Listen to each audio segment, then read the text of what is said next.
The evidence of evolution is convincing, but many are not convinced.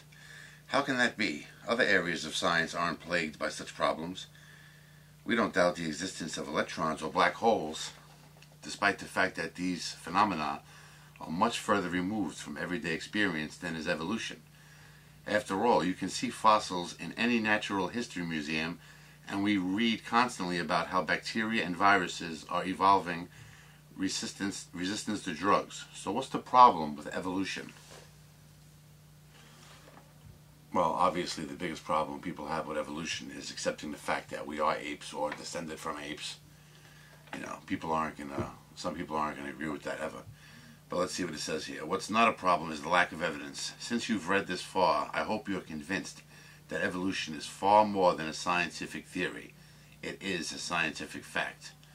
We've looked at evidence from many areas: the fossil record, biogeography, embryology, vestigial structures, and it goes on and on and on and on.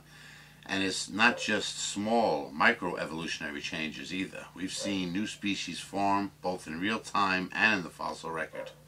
And we found transitional forms between major groups, such as whales to land animals. We've observed natural selection in action and have every reason to think that it can produce complex organisms and features. There is an increasing and disturbing tendency of psychologists, biologists, and philosophers to Darwinize every aspect of human behavior, turning its study into a scientific parlor game. But imaginative reconstructions of how things might have evolved are not science, they are stories. Stephen Jay Gould satirized them as just so stories, after Kipling's eponymous book that gave delightful but fanciful explanations for various traits of animals. For example, how the leopard got its spots and so on. Yeah, but you'd have to say that many times ideas in these stories that maybe come from people that aren't really in the field, or, you know, primitive man, like, you know, how the leopard got its spots. They come up with fanciful stories.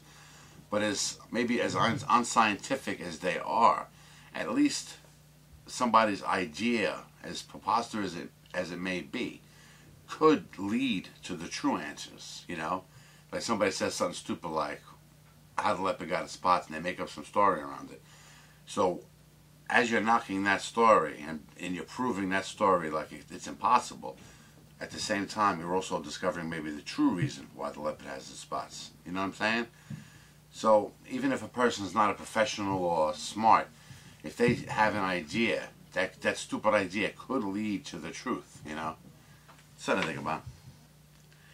But we must again take care when extrapolating from other animals. Men might be larger not because they compete for women, but because of the evolutionary outcome of a division of labor.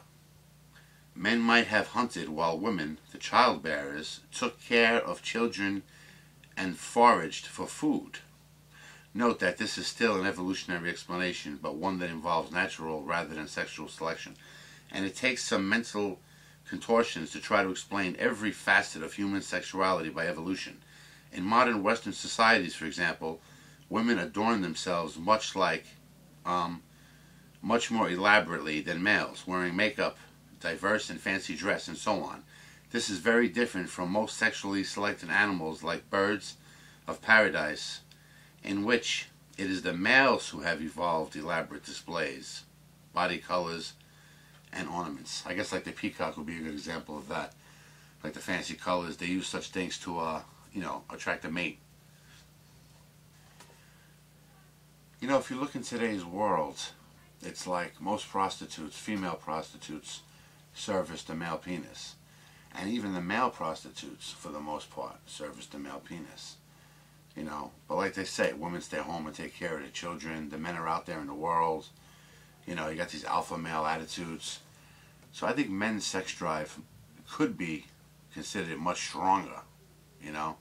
Like they're more apt to give in to their sexual desires than a woman, maybe. You know what I mean? There is no reason, then, to see ourselves as marionettes dancing on the strings of evolution. Yes, certain parts of our behavior may be genetically encoded, instilled by natural selection in our savanna-dwelling ancestors, but genes aren't destiny. One lesson that all geneticists know, by which doesn't seem to have permeated the consciousness of non-scientists is that genetic does not mean unchangeable. All sorts of environmental factors can affect the expression of genes. Juvenile diabetes, for example, is a genetic disease, but its harmful effects can be largely eliminated by small doses of insulin and environmental intervention. My poor eyesight, which runs in the family, is no encumbrance thanks to glasses. Likewise, we can curtail of voracious appetites for chocolate and meat with some willpower and the help of Weight Watchers meetings. And the institution of marriage has gone a long way towards curbing the promiscuous behavior of men. Sometimes. The world still teems with selfishness, immorality, and injustice. But look elsewhere and you'll also find innumerable acts of kindness and altruism. There may be elements of both behaviors that come from our evolutionary heritage, but these acts are largely matters of choice, not of genes. Evolution is neither moral nor immoral. It just is, and we make of it what we will. I have tried to show that two things we can make of it are that it's simple and it's marvelous, and far from constricting our actions. The study of evolution can liberate our minds. Human beings may be only one small twig on the vast branching tree of evolution, but we are a very special animal. As natural selection forged our brains, it opened up for us whole new worlds. We have learned how to improve our lives immeasurably over those of our ancestors, who were plagued with disease, discomfort, and a constant search for food. We can fly above the tallest mountains, dive deep below the sea, and even travel to other planets. We make symphonies, poems, and books to fulfill our aesthetic passions and emotional needs. No other species has accomplished anything remotely similar. But there is something even more wondrous. We are the only creature to whom natural selection has bequeathed a brain complex enough to comprehend the laws that govern the universe. And we should be proud that we are the only species that has figured out how this world came to be. I guess we have to assume that's true. We don't understand what the animals are saying to each other. But thanks a lot for everybody for sticking with me through this. Especially He Is Sailing. Check out his channel. He's been going shot for shot with me on every chapter. As a matter of fact, he finished his way before me. I've been busy doing some stuff. And please check out his channel. He Is Sailing. He's a good guy, very smart. And I'm going to do an overview, but it's more of my ideas on evolution, some things I was thinking about that you might find interesting. Anyway, thanks a lot, guys.